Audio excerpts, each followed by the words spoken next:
What's happening, Wargamers? Welcome to the After Action Report. And Jason, I got no words, man. This game was all over the place. 21-16, going to round 5. Both of us at 15 points going into it, especially considering early on, it was looking like it was just going to be a criminal syndicate sweep. Yeah, I mean, I didn't get a single reroll defense success this entire game. That first half of the game, my models were just dropping like flies. Oh my goodness. I was so confident about what was happening with that one because it was just, my guys could do no harm or do no wrong. They did lots of harm.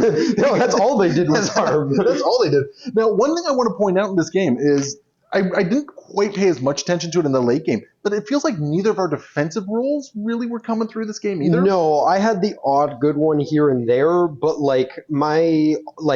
I think maybe I got 1 or 2 successes on the Spider Sense rerolls, but my Miles leadership reroll didn't trigger once. I got nothing on defense this game. Cage went down in a single hit on his flip side. That was a surprise. And that was huge because we talked about the impact of that if he didn't. Cage going down that way was massive.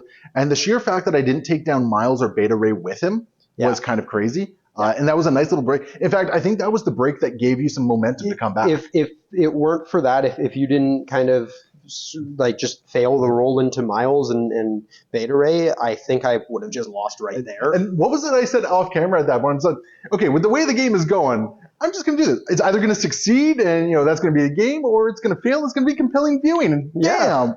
And I just want to stress, we fudged no dice rolls. Everything you saw was how everything unfolded there. And my goodness, I could not call this game at all. I mean, we were both saying for the first, over the first half of this game, right up until those last couple of turns where I think it was when I took Rhino off the table where we really realized there was still hope. Yes. Yeah, you're taking Rhino because Rhino hadn't activated yet. I got him from full health, or pretty much full health, with a single hit from Spider-Woman, and I dazed ASM the same round. Yep. And you took away my ability to not only rob you, but you also took away my ability to throw the big truck. Yep. Which, I mean, I wanted to throw that big truck. That truck ended up still being here the entire game. Yeah, neither of us threw it. What's up with that? Well, I just figured it was better to throw Rhino because that's also damage on Rhino. And clearly that worked out for me because without that 1 extra damage on Rhino, I think he would have survived on 1. Because I'm pretty sure I perfect killed him. Yeah, because after damage reduction and my defense, you did 5 damage, which was just enough. Yeah. So yeah, you're right. So that paid off for me.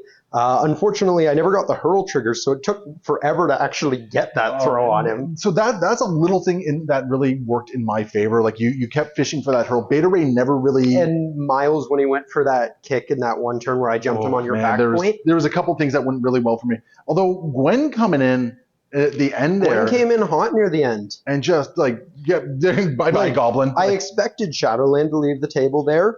I did not expect to take Goblin with him. Yeah.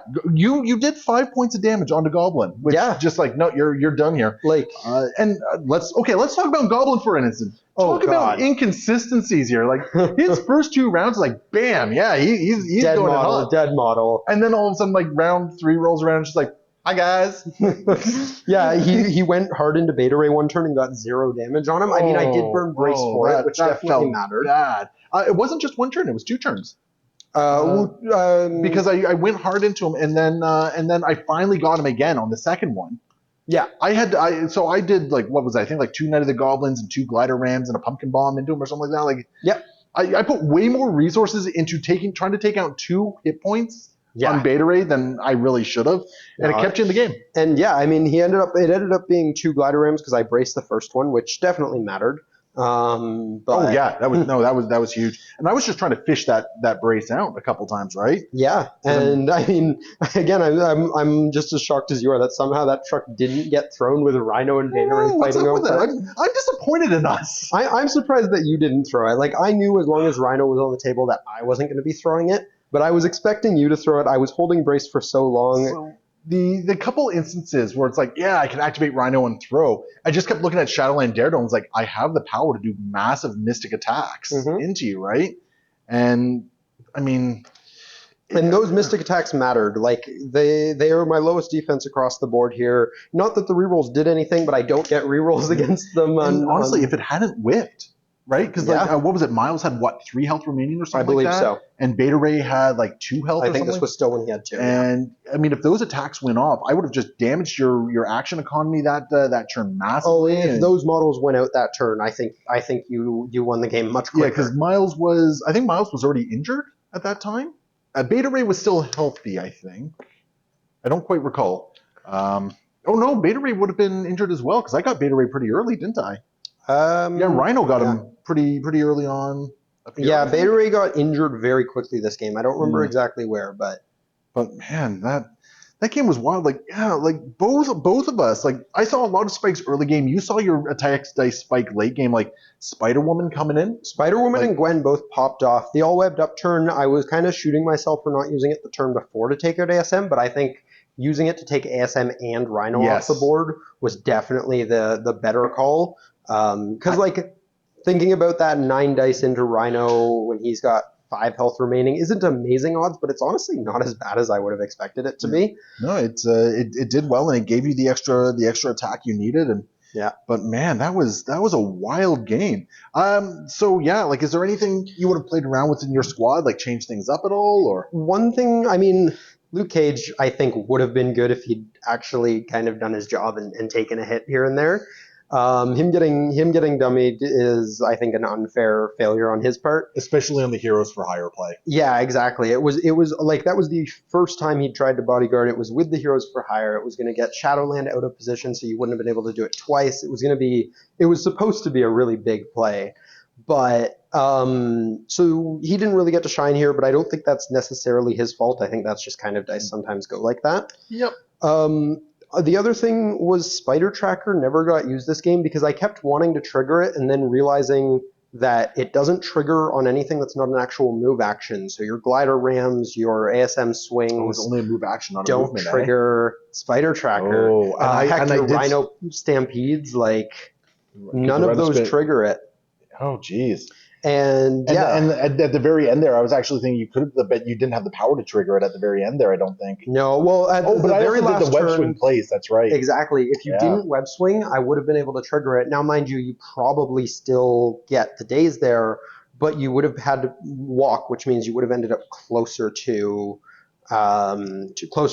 Does it refund an action?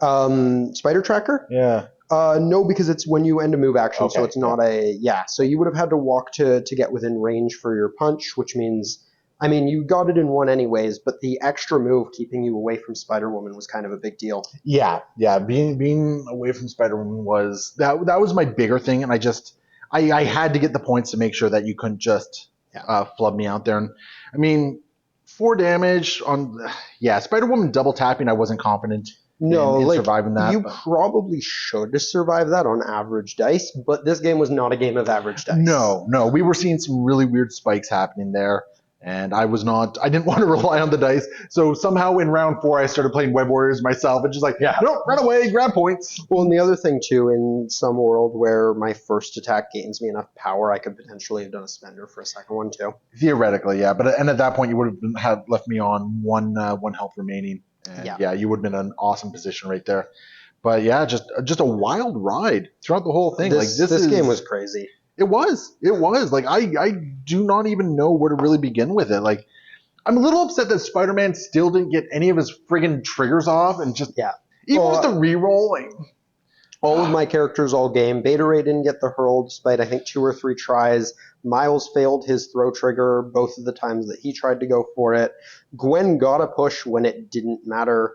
I mean, I don't know if I actually got any stuns. I might have missed some on Beta Ray's Stormbreaker, but his Stormbreaker really didn't do that much this game. No. So Beta Ray's claim to fame in this particular game is he took a lot of attacks. Yes. Right? And that definitely did keep you in the game a lot longer.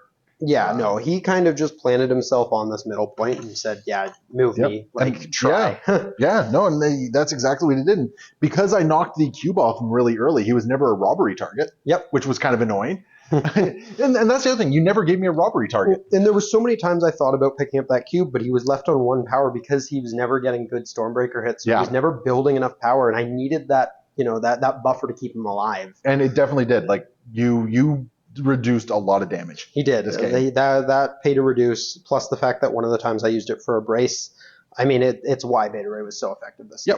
Yeah, he soaked a lot of attacks and a lot of quality attacks at that. Yeah, Like, I mean, these weren't Goblin's 6 dice attacks are solid. He put a spender or two into him as well. he tanked some 7 dice attacks from he tanked the 9 dice attack actually from Yep. Shadowland Daredevil, right? Like Yep. on his big one. So yeah, he really tanked a lot. No, Beta Ray was definitely an MVP this game. Yep. And then He kept you in it. And then Gwen and Spider Woman coming in at the end, they just decided to pop off and kill stuff. Yeah. Never underestimate Gwen, and Spider Woman is just when she pops off, she's great. Yeah, she's great. No, it was great to see those two doing a lot of work this game. I definitely underutilized Gwen this game. There was almost 100% some moments this game where I could have pulled someone off a point or something like that, and it would have been the difference as we saw at the end there. It's possible, but it's been a while since you played Web Warriors, so yes, it has. That. But I definitely underutilized her, but she still did amazing work this game.